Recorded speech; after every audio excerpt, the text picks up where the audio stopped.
үй жағдайында заземленені қалай сопротивлениесін тексеруге болады. Егер қолдарыңызда мегометр болмаса, осылай заземление қағып сопротивлениесін тексеру керек болса, бұлай әдістер болады, мынандай әдістер.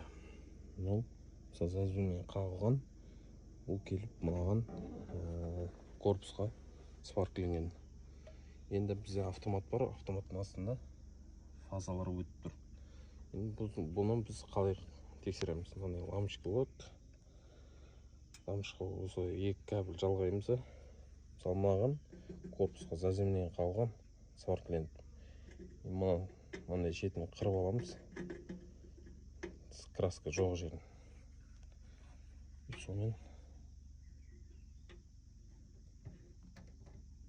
тигіземіз.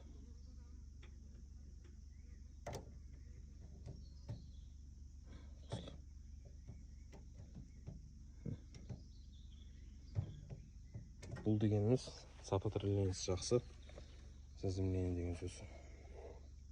Осылай үй жағдайында өздеріңіз тексеріп алсаңыздар болады, мегометр болмаса.